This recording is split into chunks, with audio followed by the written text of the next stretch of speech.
Hello, everybody. It's Tony O here. I am a certified etiquette consultant and founder of Tabitha O Consulting.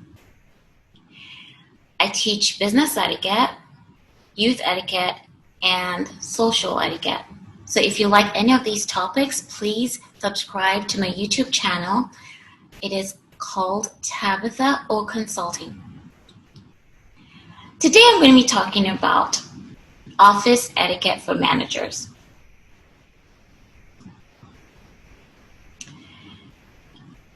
A lot of times when I have talked to a manager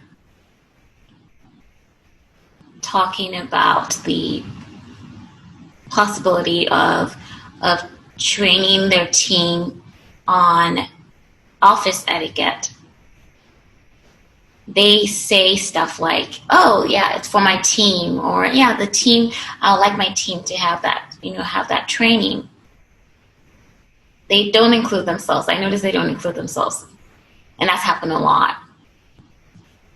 But managers have rules that are unique to their leadership role, and if you aren't following office etiquette rules, then your staff probably won't follow them either. Don't forget that employees follow the example their leadership team sets. So office etiquette rules are also meant for managers and employees. Okay? Not only employees. So I'm going to be sharing a few office etiquette rules for managers. The first is always be punctual. My last job as the country director for an international charity organization, I had a lot of meetings, and I always made sure to lead by example and be punctual. So we had a Monday meeting every Monday morning around 9 o'clock. But I will make sure that I was there at 8 o'clock in the morning preparing for my meeting. And I did have a problem if people were not punctual. But that was because I led by example. If you don't lead by example and you expect your team to be punctual, then it doesn't work that way.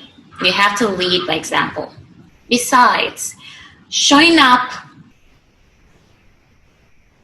late is disrespectful.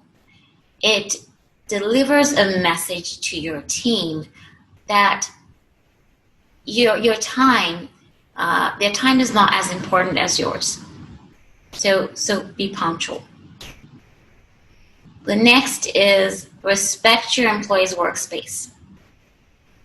Just because you're the boss does not mean you can just barge in and walk into your employee's office, knock on the door, and wait for an answer. And if it's a cubicle, knock on the cubicle. And if you see they're busy, then you could say that you want to see them when they're done for a moment. If they have a moment, okay? The next is do not criticize your team publicly. There's a huge difference between giving constructive criticism and putting your staff down and in front of people. It is so wrong.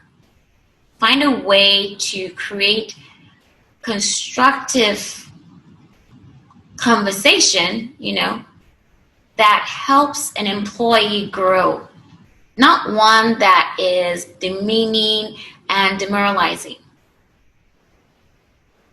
Of course, you don't want that done to you. Why should you do it to other people? Okay? The next is stay home when you're sick. If my former coworkers are watching this video, I know they'll be laughing because they know that when someone's sick around Tony gets really nervous. But it's a joke. That's a joke, but it's something that is just, when you're sick, be considerate. Stay at home, tell your team how to reach you, and, tell them you're working from home. Don't go to work and pass your germs to your employees. Okay? Lead by example. The next is mind your manners. The point is, just conduct yourself with class. Let, this come through, the way you handle yourself, the way you speak, the way you dress. And carry yourself. Very important. Because don't forget that they're watching your every move. And so give them an example worth admiring. The next is pay attention. I've seen a lot of managers, bosses, owners of companies, they're having meetings with staff or with other people, and you have your cell phone the whole time. You're not even looking at the person that you're having a conversation with. If you are not giving your full attention, you're likely to even miss important information. That's number one. And it's just disrespectful. Okay? It's disrespectful.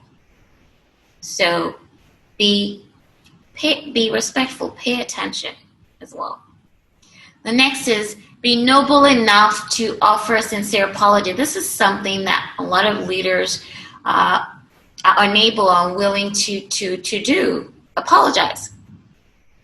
And apologizing in a sincere way, a way that restores trust. And that is just something you need to work on if you're a leader that does not know how to apologize. Okay? The next is don't take all the credit. I've seen situations where, the staff is the one with the idea, but the leader wants to take the credit for it.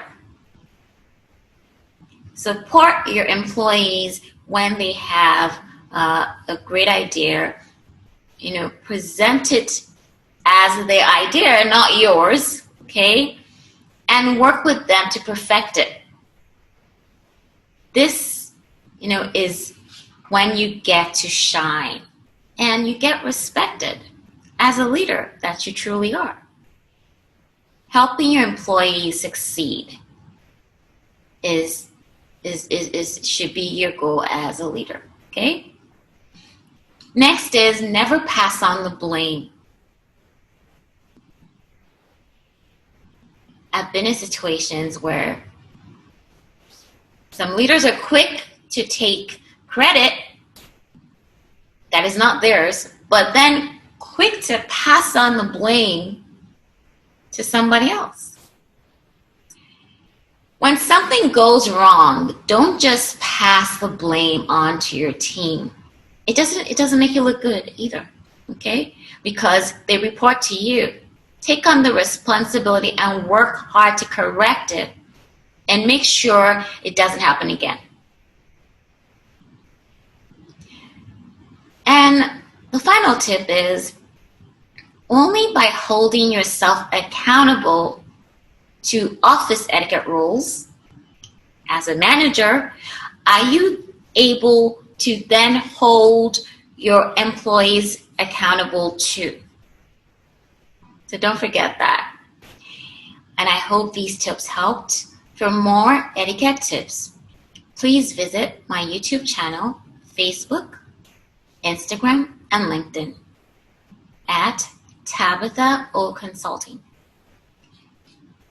Hope to talk to you soon.